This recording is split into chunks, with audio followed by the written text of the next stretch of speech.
The text came in at 9:43 on a Tuesday night while I was washing a single plate in my kitchen sink. Unknown number. 8 words.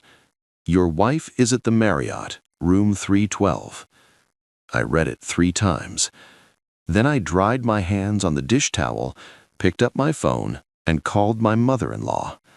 Not Renata, not her friends, not the hotel, her mother. Margaret answered on the second ring, sounding like a woman already in her pajamas watching her evening shows. I told her I needed her to listen carefully and not say anything until I finished. Then I read her the text out loud. The silence that followed lasted 11 seconds. I counted. Then Margaret said 4 words I will never forget for the rest of my life. I'll meet you there. She was 61 years old, had a bad hip, and lived 20 minutes from that Marriott. She beat me by 3 minutes. My name is Grant Holloway, 39 years old. I manage inventory logistics for a regional hardware chain, which means I spend my days making sure the right bolts are in the right bins and nothing runs short when it shouldn't. It is not a glamorous job. It is a precise one. Precision suited me. I'd built my whole life around it. The right house in the right neighborhood, bought at the right time. The right savings rate. The right marriage, I thought. 7 years to a woman named Renata, who smiled like she meant it and always remembered the names of people she'd only met once, which is a rare quality and the kind of thing that makes a man feel proud standing next to her at parties. We were, on paper, completely solid. Renata worked in pharmaceutical sales, good territory, strong numbers, company car, a schedule that had her on the road 2 or 3 days a week visiting doctors' offices and hospital networks across a 3-state region. I was proud of her for it. She'd built that career from a cold call entry position into something real, and I'd watched her do it and felt nothing but admiration. When you love someone, their wins feel like your wins. That's the whole deal. I believed in that deal. The overnight trips were part of the territory. Literally. She'd be in Charlotte one night, Raleigh the next, sometimes down into South Carolina.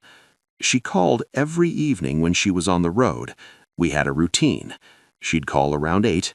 We'd talk for 20 minutes about nothing important, what I ate, how the commute was, whether the neighbor's dog was still getting into our trash, and then she'd say she had an early start and we'd hang up, and that was the whole shape of the night. It was enough. Enough felt like plenty when you believed in the structure around it. I started believing less about 14 months before that Tuesday night text. It began with an energy shift I didn't have words for at the time. She was present but slightly further away than her body suggested, like someone who'd moved the furniture a half-inch in every room. Nothing wrong exactly, just subtly not where it should be. Her phone started traveling with her in a way it hadn't before, into the bathroom, out to the car, face down on surfaces where it used to sit face up. She laughed at things on her screen that she didn't share. Small stuff, the kind of small stuff that a reasonable man talks himself out of noticing because he doesn't want to be unreasonable. I was a very reasonable man. I reasoned myself through 14 months of signals I should have read straight. Then the text came. Here's the thing about receiving a message like that. Your body processes it before your brain gives it permission to land. My stomach dropped on the first read. By the third read, my hands were completely steady. That's shock doing its job, creating this strange calm that feels like composure, but is actually just your system buying time. I stood at my kitchen sink and made a decision in under 60 seconds. I did not call Renata. I did not call the hotel. I did not text the unknown number back. I called Margaret. I need to explain this because it is the part that people always ask about first. Margaret Voss was not the soft kind of mother-in-law. She was a retired high school principal from Greensboro, North Carolina, a woman who had spent 30 years running hallways full of teenagers and had developed a complete immunity to nonsense. She loved her daughter fiercely and without condition, but she loved truth more. I'd known this about her since the second time I ever met her, when she'd looked me dead in the eye over her kitchen table and said, "I'm not interested in people who tell me what I want to hear, Grant. I'm interested in people who tell me what's true." I had been in love with Margaret Voss, platonically, from that exact moment. If there was anyone who could walk into a situation like this and hold it steady without letting it become a spectacle, it was her. She answered on the second ring. When I finished reading her the text, the 11 seconds of silence felt like a held breath inside a church. Then, "I'll meet you there." I grabbed my keys. The Marriott was 14 minutes from my house on a Tuesday night with light traffic. I drove the speed limit the entire way, which surprised me. Both hands on the wheel, radio off, just the sound of the engine and my own breathing. I kept waiting for the emotion to arrive, the anger, the heartbreak, some tidal wave of feeling that the movies suggest should accompany a moment like this. What I felt instead was a strange, awful clarity, the kind you get when a thing you've been half suspecting becomes fully real. It doesn't destroy you in that moment. It just confirms you weren't crazy, which is its own kind of grief. Margaret was standing at the entrance to the lobby when I pulled in. Khaki pants, zip-up fleece, reading glasses pushed up on her head like she'd been mid-chapter when I called. She looked like a woman who had decided something on the drive over and wasn't going to be talked out of it. She hugged me once, quick and firm, then held me at arm's length and looked at my face the way she probably looked at students who'd been sent to her office. "You all right?" she asked. "Not particularly," I said. She nodded like that was the correct answer. "Good. Let's go." We walked into the lobby together. I want to be precise about what I was feeling in those steps because it matters to the rest of this. I was not walking in to catch my wife. I was not building toward a confrontation I'd replay for years. I was walking toward the truth, and Margaret was walking beside me as a witness, because I had learned enough about how these situations unravel to know that the person who has done something will always try to rewrite the story afterward, and the only thing that defeats a rewritten story is a witness who was present for the original one. I stopped at the front desk. The clerk was a young woman, early 20s, name tag said Jordan, expression that said she was not being paid enough for whatever this was becoming. "I need you to ring room 312, I said. "My wife is a guest." Jordan looked between me and Margaret. Margaret looked back at her with the expression of a woman who had survived worse Tuesdays than this one. Jordan picked up the desk phone. She dialed. It rang 4 times, then a pickup, and even from where I stood I could hear the particular kind of scramble that happens on the other end of a line when someone answers a call they weren't expecting from a direction they weren't watching. Renata's voice came through, unsteady. "Hello?" Jordan glanced up at me. "There's a gentleman in the lobby asking for you, ma'am, and a woman with him." The pause that followed lasted 3 full seconds. Tell him I'll be right down." I stepped back from the desk. Margaret stood beside me with her hands folded in front of her and her jaw set at an angle that I recognized as the face she made when she was keeping her composure at significant personal cost. I put my hand briefly on her arm. She patted it once and didn't say anything. We waited 11 minutes. I know because I watched the clock above the elevator bank. When the elevator doors opened, Renata stepped out alone. She was dressed, but barely. Jeans, a shirt that wasn't tucked right, hair that had been pulled together in a hurry. She walked toward me, and her eyes were doing 3 things simultaneously, looking at me, looking at her mother, and looking for a version of this moment that she could manage. She didn't find one. She stopped about 6 feet away. Her eyes landed on her mother, and something shifted in her face that I had never seen before. It wasn't guilt. Guilt I might have been prepared for. This was something closer to collapse, the specific expression of a person who has just understood that the story they plan to tell will not survive the audience standing in front of them. "Mom," she said. Her voice came out like a door with a broken hinge.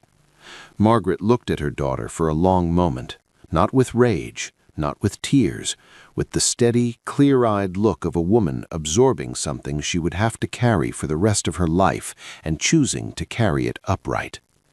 "I'm going to let your husband talk," Margaret said quietly. "I'm going to stand right here, and then you're going to tell us the truth, all of it." Renata looked at me. I had not rehearsed anything on the drive over. I had not planned a speech or arranged my grievances into a list. I had one question. "How long?" I asked. She closed her eyes. "Grant, how long, Renata?" She opened her eyes. 8 months. 8 months. I did the calendar backwards in my head the way you can't stop yourself from doing. 8 months ago was February. February was our anniversary. We'd gone to that restaurant she loved, the Italian place downtown, and she'd reached across the table and taken my hand and said she was grateful for me. I had thought about that dinner for weeks afterward as evidence that we were good, that we were still, underneath everything, pointed at each other. 8 months. "Who is he?" I said. It wasn't really a question. Questions have an upward lilt. This was flat. She told me. A doctor she called on. Married, 2 kids, lived 40 minutes north of us.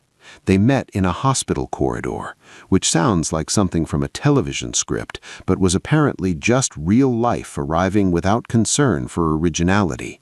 It had started as dinner after a long day, which is the sentence that begins so many of these stories. Dinner, then more dinners, then the Marriott, then a pattern of Marriotts and similar hotels across the same 3-state territory where she'd been building her career and apparently a second life. Margaret did not move the entire time Renata talked. She stood where she'd said she would stand, and she listened, and she let her daughter's words land in the lobby air without softening them or interrupting them or offering any of the cover that a different kind of mother might have provided. That restraint was the hardest thing I've ever watched a person do. I could see what it was costing her in the set of her shoulders and the absolute stillness of her hands. When Renata finished, the lobby was quiet, except for the hum of the hotel's central air and the distant sound of the elevator somewhere above us. Margaret spoke first. She looked at her daughter with an expression I cannot fully describe, except to say that it contained both love and grief in equal measure, neither canceling the other out. "You're going to answer every question he has," Margaret said. "You're going to give him every truth he asks for, and you are not going to ask him to minimize this so that you can feel better about it." She paused. "Do you understand me?" Renata nodded. She was crying now, quietly, the kind of crying that doesn't ask for anything. Margaret looked at me then. "I'm going to be in the car," she said. "Take the time you need." She walked out through the lobby doors with her bad hip and her zip-up fleece and her 61 years, and she sat in her car in the Marriott parking lot for 45 minutes while I stood in the lobby of that hotel and asked my wife questions that deserved real answers. Margaret did not check her phone. I know because I could see her through the glass doors. She sat straight in the driver's seat, and she waited. I will not catalog what Renata told me in those 45 minutes. It is mine to carry and not yours to borrow. What I will tell you is that I asked for specifics only where specifics mattered for my own accounting, and I asked for honesty above everything else, and for the most part, I got it. She was beyond performing by then. Performing requires an audience that might still be persuaded. I was not persuadable, and she knew it. And so what I received was the stripped-down truth from a woman who had run out of road. I told her I needed her to get her things from the room, check out, and go to her mother's house, not ours, her mother's. She asked if we could talk more in the morning. I told her I needed a week before I would be ready for that conversation. She nodded, wiped her face with the back of her hand, and went back to the elevator. I watched the numbers above the doors count upward to 3 and stop. I walked outside. Margaret had the passenger door open before I reached her car. I sat down. She handed me a bottle of water from her cup holder that she'd clearly had there the whole time, and I understood then that she'd stopped somewhere on her drive over specifically to be prepared for the moment I would need it. I drank half the bottle. We sat in the parking lot in the dark. 8 months, I said. She said, I heard. We sat for another few minutes without talking. In the lobby behind us, the elevator doors would be opening. Renata would be gathering whatever a person gathers when the architecture of their secret life collapses on a Tuesday night. I don't know what I'm going to do yet, I said. You don't have to know tonight, Margaret said. I know. Grant, she turned in her seat to look at me directly. I am sorry, not for her choices. She'll have to carry those herself. I'm sorry that this happened to you in this house, in this marriage you built in good faith. She paused. You deserved better than this. I thanked her. We sat a few minutes more. Then I drove home. The week that followed was the longest of my life measured in small units. I called in to work the first 2 days, which I had never done without a documented illness. My supervisor, a steady man named Phil who had been divorced twice and had the particular wisdom of someone who is rebuilt from rubble, told me to take what I needed and said nothing else. That was the right thing to say. I slept in my own bed. I fed myself real food. I walked the neighborhood in the mornings, because moving forward in a straight line, even a small one, does something useful to a mind that would otherwise loop. On day 3, I called an attorney. Her name was Claire Sutton, referral from a friend at work who had used her a year earlier. She was direct, and she did not waste my time with unnecessary sympathy. She explained the landscape clearly, what was mine, what was ours, what the process looked like from the beginning. I took notes in the small notebook I kept for work meetings, because the act of writing things down made them manageable instead of enormous. On day 4, the unknown number texted again. You went to the hotel? I sat with that for a moment. Someone had known where Renata was. Someone had told me. Someone was watching some part of this situation from a distance with enough information to have sent me that first text and enough investment in the outcome to follow up. I typed back one question. Who are you? The reply came 3 minutes later. His wife. I set the phone down, picked it up again, thought about the doctor 40 minutes north of us, the 2 kids, the wife who apparently knew or suspected or had confirmed enough to track where her husband was taking someone else on a Tuesday night and decide to redirect the information rather than sit alone with it. I typed, "Are you okay?" A long pause, then, "Working on it." I wrote back, "Same." I never learned her name. We exchanged 4 more messages over the following 2 weeks. Practical ones. Timelines, what she knew, what I knew, information that turned out to be useful when attorneys got involved. There was never any emotion in those messages beyond the implicit emotion of 2 people helping each other confirm what was true. She was precise, and I was grateful for the precision. At the end of the last message she sent, she wrote, "I hope you come out the other side of this." I wrote back the same thing and meant it. The divorce took 7 months. The house was mine to keep or sell. I kept it because I had built the back deck myself and repainted the kitchen twice and knew where every circuit breaker was and what each creak in the hallway floor meant. And there was something in me that refused to let her choices take the house. I understood that well. I bought out her portion and signed the papers and shook my attorney's hand in a conference room with bad lighting and drove home to a house that was now entirely mine to configure however made sense. Margaret called me on the day the divorce was final. I had not expected to hear from her, and the call surprised me. She asked how I was. I told her honest. She said she hoped I would stay in her life in some capacity because she had come to think of me as something more than an in-law and wasn't ready to revise that just because her daughter had revised everything else. I told her she didn't have to worry about that. We have coffee the first Saturday of every month. She brings the good pastries.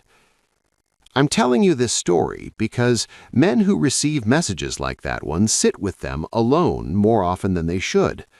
They read 8 words on a Tuesday night, and they start negotiating with themselves. Maybe it's a prank. Maybe the number's wrong. Maybe I misread it.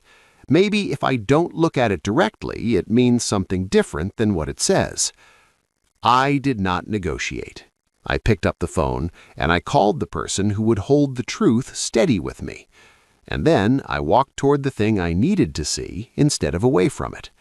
Not to perform courage, not to punish anyone, because the only alternative was to keep living inside a version of my life that was not real, and I had spent too many years building too carefully to maintain a structure I now knew was standing on a false foundation. You cannot pour over a crack and call it solid. You can only break it out and start from ground that is actually there. So here is the question I'll leave you with. You get that text, 8 words, unknown number, your wife's name, and a room number in a hotel you know the location of. What do you do in the next 60 seconds? Because the answer is the whole thing. The 60 seconds after the truth arrives is where a man finds out who he is when nothing is comfortable anymore. Drop your answer below. Subscribe if you want to hear what getting the foundation right the second time actually looks like. That part of the story is quieter, but it holds more weight.